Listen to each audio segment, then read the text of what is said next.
Hello everyone and welcome to our next video. This time around, let's talk about some of the different ways to use the eLC. Now obviously all of us are going to use it for a few main purposes. Everybody's going to upload their weekly assignment sheets. Remember, we do it as a PDF so that way students can't unintentionally make any alterations to it. It avoids confusion. It's just, and it's more compatible. It's just a good idea. It also is a way for students and parents and us to be able to easily access their gradebook at any time. That way students always know how they're doing, their parents always know how they're doing, and you can input grades at any point, day or night, to make it nice and easy for you. However, there are some other things that we can use to make it a bit easier to work with. So let's go ahead and explore some of them. So first off, welcome to my French page, which is still heavily under construction. So let's head down to week 1 where I actually have some things that I can show you. Let's see. So first off, the thing that I want to show you right now is quizzes. Now, if you've learned anything about quizzes so far, you know that they are a cool way to assess students' comprehension of information.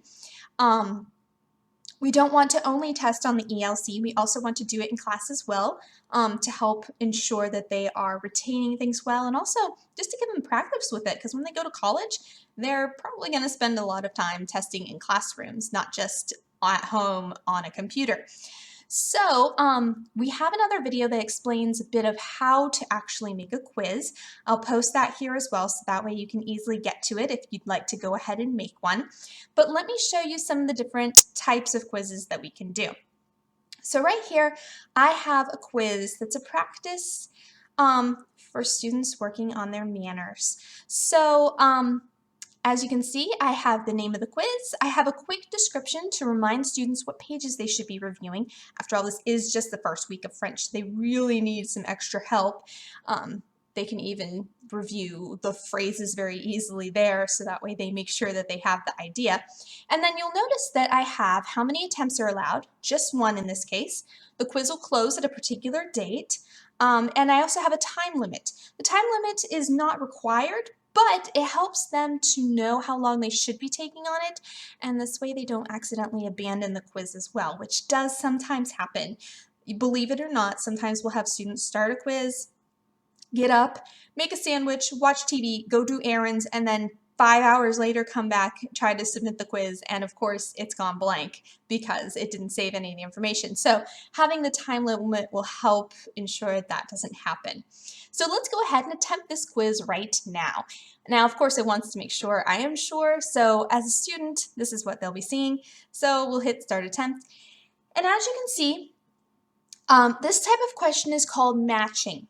So with matching, what I have is I have the question itself. So in this case, it's a quick description of what I want students to do. Now, in different situations, you can handle this all sorts of different ways. I could have it so that there is a definition over here, and then in the drop-down box we have different terms that students can use. I could have it so that there is a sentence and a fill-in-the-blank answer for vocabulary.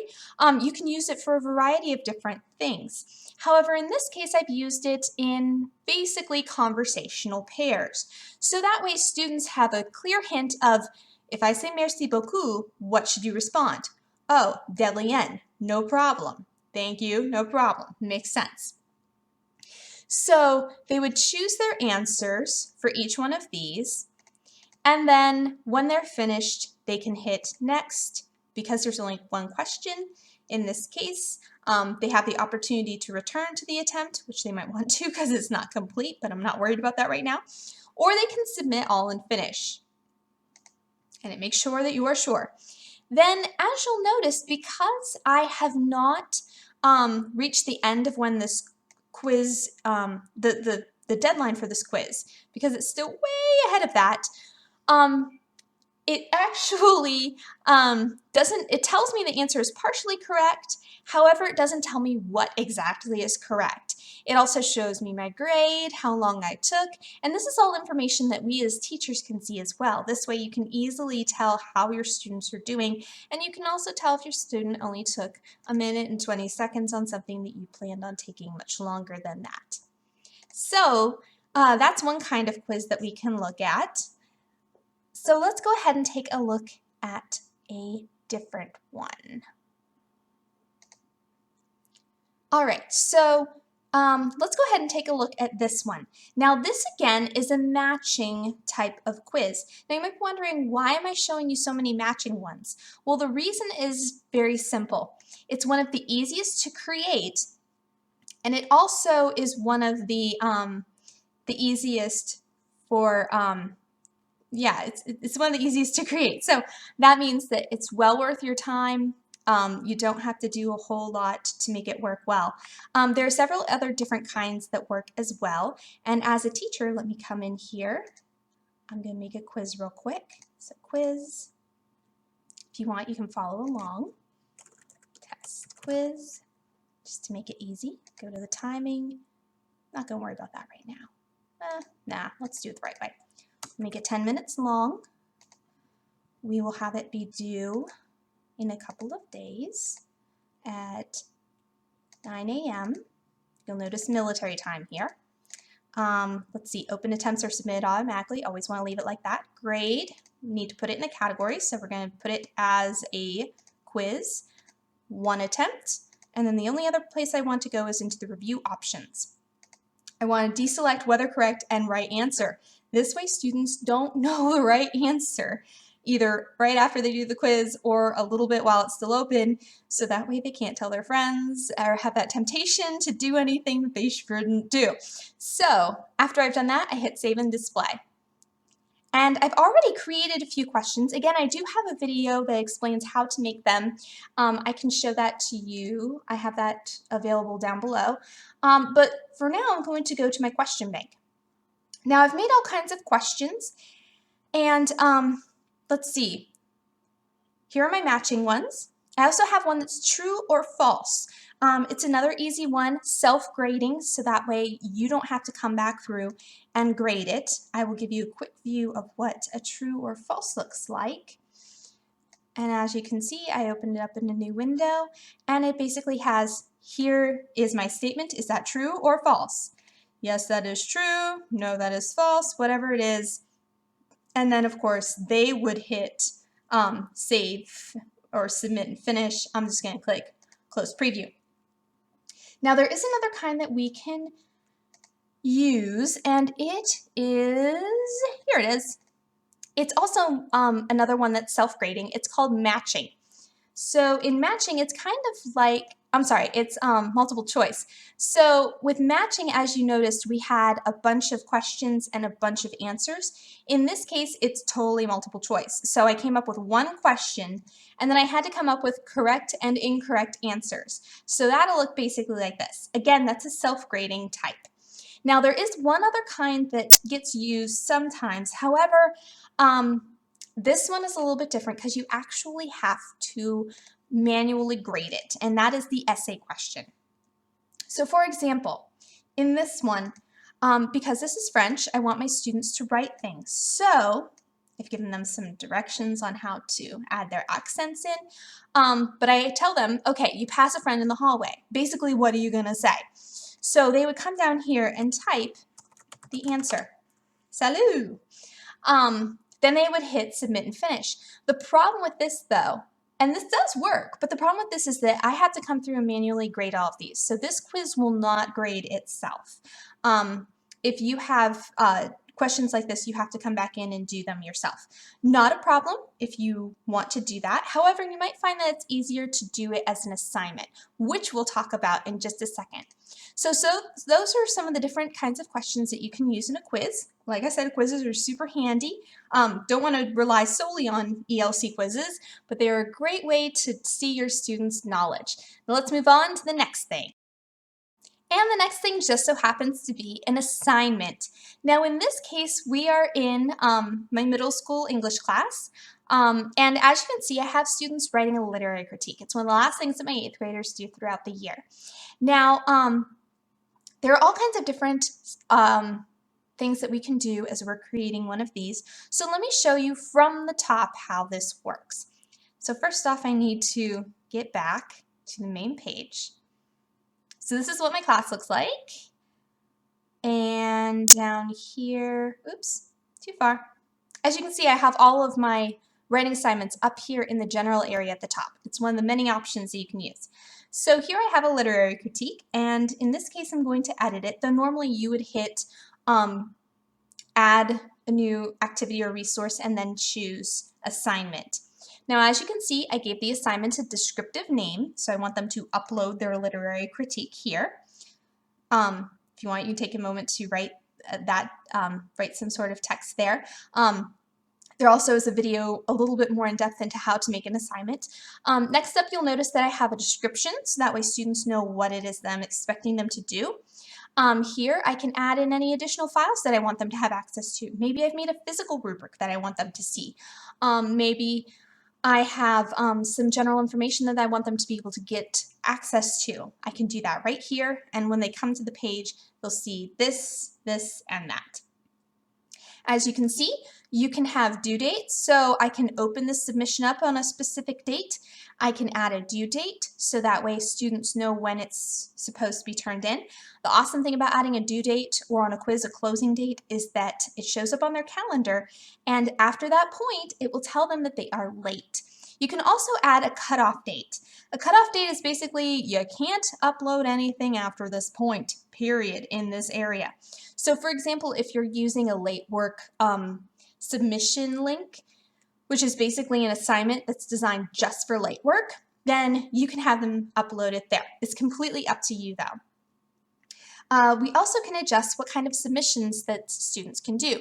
So if you want them to do online text, which basically means they'll end up with a text box very much like this, or like the essay question that I just showed you a moment ago, then you can select that.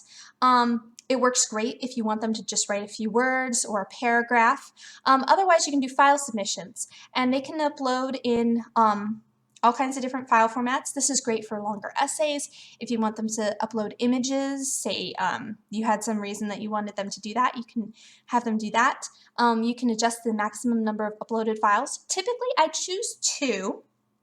This way, if something goes wrong the first time around, then they still have a submission available. You leave the maximum submission size alone. Let's see, we can also adjust our feedback types. So we can have whether or not there are feedback comments or feedback files. Those are the 2 more common options that we play with here. So basically feedback comments is these will show up in the gradebook, and also when students click on this literary critique, they'll be able to see feedback comments from me like great job, or maybe we need to talk about this and try again.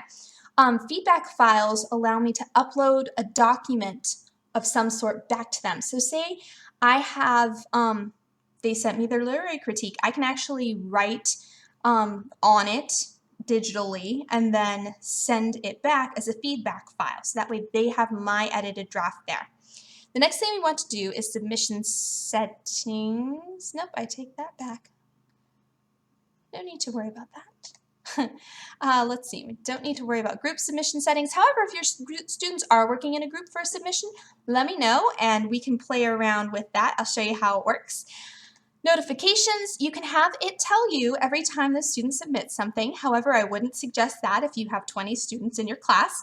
You can have it email you if somebody turns in their work late. That's something I like to leave on.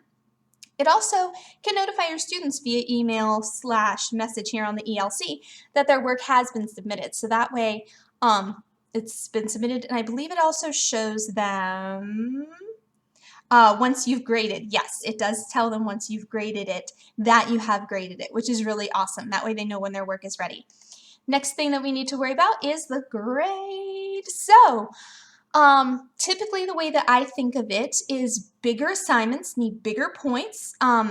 Maximum number of points in any assignment though is 100, period, nothing over 100. So because this is a really big assignment, I'm going to leave it worth 100 points. However, if this was a smaller assignment, say, you know, it's not that big of a deal, I might make it worth 50 points. This way, this one has a higher weight inside of the category that it's in. And a smaller assignment like the faculty brought in their thesis statement is only 10 points. So if they didn't, or if they did bring their thesis statement, but they didn't turn this in and they got a 0 on this, then it's not like, oh, they did great because they brought in their thesis statement. We'll be like, no, you're tanking because you don't have your literary critique uploaded. So anyways, now with grading method, there are several different ones that you can choose. Typically we use simple direct grading.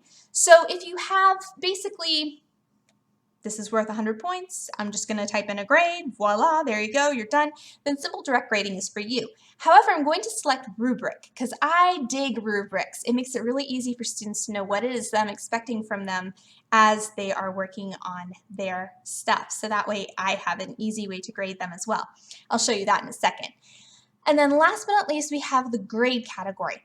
So because of the way this imported when I did it, I don't currently have them available. However, normally it would drop down and say fall, spring, fall writing assignments, spring writing assignments, all that. So I would pick fall writing assignments. If it's uncategorized, if you leave this alone, then it's going to end up in no man's land and it won't really do anything with the grade. So we want to make sure that's always in a category.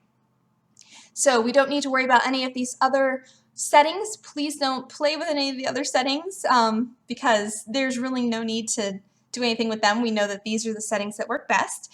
So let's hit save and display and I will show you what it looks like again. So this is basically what students / you as a teacher sees.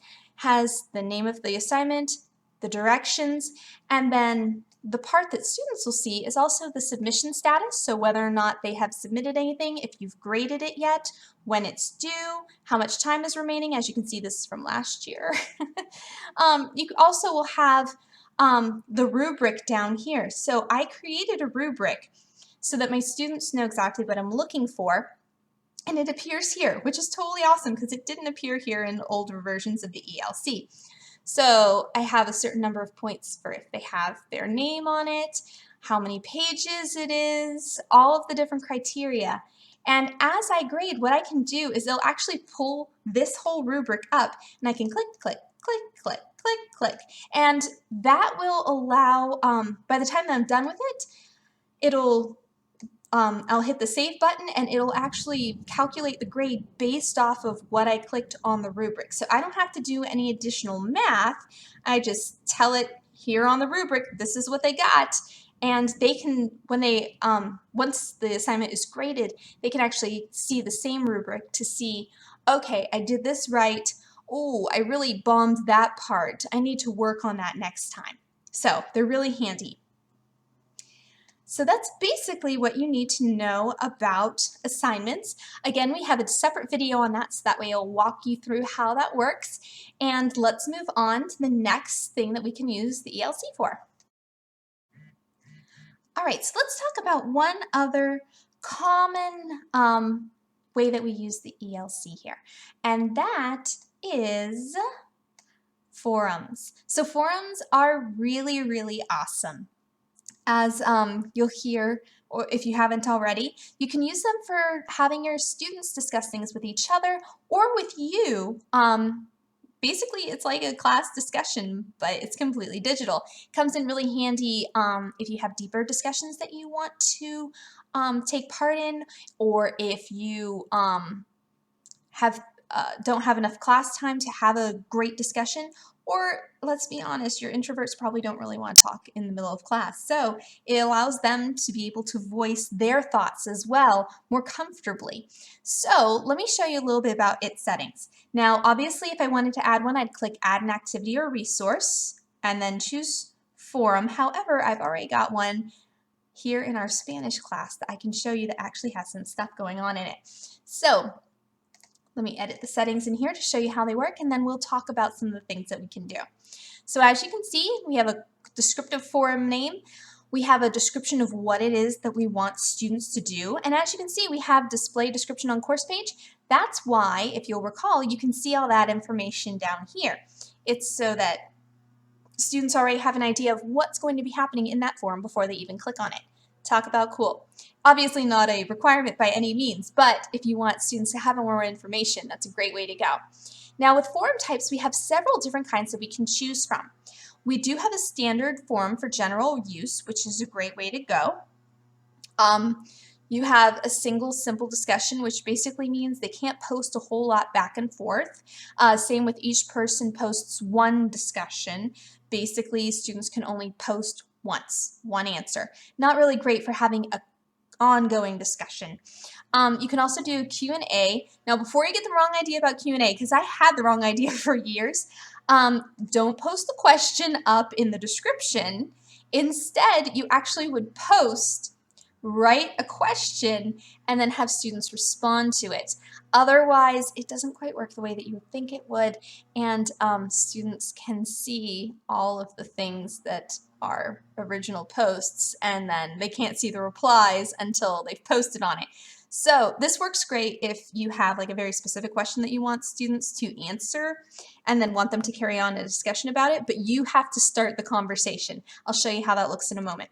And then you can also have it displayed in a blog-like format. Basically, this one looks kind of cool. And I'll show you what it looks like here. But first, let me show you the general use one. We'll come back to that in a second. All right, let's see. Some things that you can adjust. You can change whether or not students can add attachments. So if you want them to be able to add documents or pictures or anything like that, you can allow that. Otherwise, you can say no. You can also have the word count displayed. So say you want students to write a certain number of words. Boom, you can do that. Let's see, some other things. You can control the subscription and tracking. Now what this means, subscriptions is whether or not students are going to receive emails / eLC messages every time that something's happening. News forums always have the forced subscriptions. That way they don't have a choice. They have to get messages from this. You do have the option to do forced subscription on other things too. However, do keep in mind that you don't want to do this on every single forum because it will wipe your students out. It will flood their inbox, it will drive them insane, and it will make them cry. So save it for important things that you want them to keep up with. You also can have disable the subscription, which you don't typically do, or you can have optional subscription. So students can choose whether or not they want emails every time something's going on. Read tracking is also another thing. Basically, anytime the student comes into the forum, it'll show them new. This is new over here, and there are 5 new comments. So you can leave it as optional, or you can turn it off. Best option, leave it optional. So that way students and you have the ability to control that. All right, let's see. Next thing that we need to worry about is the grade. Obviously, we want to be able to put it in a category. Now, typically, once your gradebook is set up, we'd have fall, spring, then fall discussions. So if this is a fall discussion, we can put in the fall discussion box. Now, again, make sure that you're putting your grades into categories because otherwise, it's going to end up floating in the gradebook and it will cause problems later on. So you always want to make sure that you're careful to put it in a category. The next thing that we can work on is the ratings. So the cool thing about this, I can actually grade my students in the fact that they actually completed a forum. So this is a cool one. Typically I choose maximum grading, or maximum rating. So whatever their max grade is, that's the one that the gradebook will report. We do have some other options. Again, that's my favorite. You can also do average or rating. So say a student really doesn't post what you wanted them to at all, like they totally didn't try. You can have it so that it'll average that post's grade and another post's grade if you want to as well. Points is the type that we usually use as a scale, and then the number of points that it's worth. So since this is a smaller forum, she wants it worth 10 points. Awesome. There we go. All set. Now, let's see. You can also restrict the ratings to be within a certain date range. So grades can't be assigned outside of a certain range. Let's see, and also ratings are not always required. Obviously, you can have other reasons for having forums. However, if you want students to participate, the easiest way to ensure that they do, put it on their WAS, make sure they know there's a grade attached to it, and add a rating. All right, so let's save and display. And again, this is what a standard forum for general use looks like. So as you can see, we got the name of it, we have the description and directions here, and then you have the description, who started it, the replies, whether or not it's unread, which this is the read tracking, and then the last person to post and when it happened. So as you can see, our Spanish teacher has only posted once in here. So if I wanted to read what she wrote, I can click on this and see it right here. Now, as you can see, when she and I were together, we were playing around with ratings, so we gave her an A, 10 out of 10. And as you can see, you can do this drop-down box. Cool thing about it, you can click on the box and type a number in on your keyboard, hit enter, and it'll automatically add in that grade. Or you can do 10, voila, all done. So that makes it a little bit easier instead of clicking and going, there's the 3, so it makes it a little bit easier. Now, as a teacher, you can edit people's work. So say there's something in there that needs a little bit of help, you can fix it. You can also delete a post if for some reason it's inappropriate, if it's in the wrong space, anything like that. And more common one you'll use is reply. So I can actually reply to her. However, I don't speak Spanish, so I'm going to speak in French. Salut. Hold on. I need a symbol. Oops, wrong one. I don't need a table. I need a symbol here. And it is here. Ça va? Oops. And then if I want to, I can post it. I can also have it mail whether or not I have have responded. So post a forum, I can continue.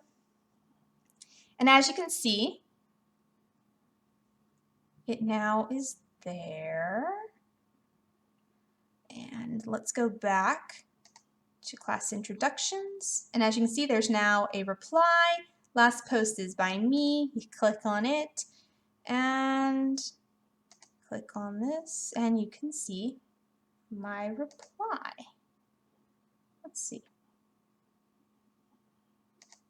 We'll go like that. There we go. That way we can see all of them at one time. So if it's not showing up the way you want it to, go ahead and click display replies flat with oldest first. This way, oldest to newest as you go down.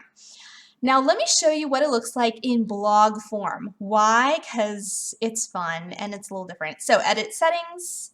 I'm going to come over here. I'm going to choose stand-in forum displayed in a blog-like format, save and display. And then take a look how different it looks. So instead of having just the title of it and then who posted, instead I have the title, who posted, and then their actual original post, just like you would on a real blog. Then notice that it says that there's only one reply so far. So if I want to see this, if I want to get involved in this, I can hit discuss this topic, see the replies, and then start replying myself. So as you can see, pretty cool. However, since I'm speaking French, and that's a little confusing, I'm going to go ahead and delete that. And I'm going to put it back the way that it was originally set up. So that's basically some of the different ways that a forum works. They're pretty easy, very cool. And let me show you one last thing that can help you out as you're working through things. The last thing I want to show you is labels. Now, unlike the other things, this isn't interactive. However, it's a great way to add more information to your page. So we're back in world history. So if you've seen an overview of the eLC pages, this is something that you've seen already. Otherwise, welcome to the sneak peek. And as you can see, here we have an image and all kinds of information about a map that the teacher wants students to do. So let me show you how she did it. So let's go to Edit Settings. And here you'll see that it's just a label. Labels are really handy because you can do all sorts of things with them. They basically are text boxes that you can put pretty much anywhere in the normal scope of the page. So as you can see, she inserted an image right here, and we can see that information right here. Then she typed text that had information that students needed. So this is very much like when you click on week 3 and you hit that cog to edit it. It's the same kind of thing. However, it is a different way of approaching it. So if you have videos or anything that you want to include, you can either put it up in the, let me show you. You can either put it up, in this area, see the cog? We'll click on that for edit summary. You could either put it up here like she has with this video, or you can create a label and put that information elsewhere. So that way she has this, then if we go back to the page, she has all kinds of other information. So assignment sheets, different things that she wants them to access before we even get to this. This allows you to better mix up the way that things are. So if you want things to be in a more chronological order, in the order that students are going to complete it, then that allows you to do that more easily. So as you can see, it works just like the other places where we can edit. And then when we're done, we can hit save and return to course. However, just to make sure I didn't make any changes, I'm going to hit cancel. So those are some of the different ways that we can use the eLC. So here's what I want you to take a moment to do. Pick one of them, at least one of them, and give it a shot. Either work on a quiz, which there's a video below this to explain a bit of how to do that. You can check out how to do an assignment and play around with some of those settings. You can make a forum, so that way you and your students can have a chat on the eLC, or get a label, get fancy, do some cool stuff. So in any case, have fun, and we'll move on to the next thing in just a few minutes.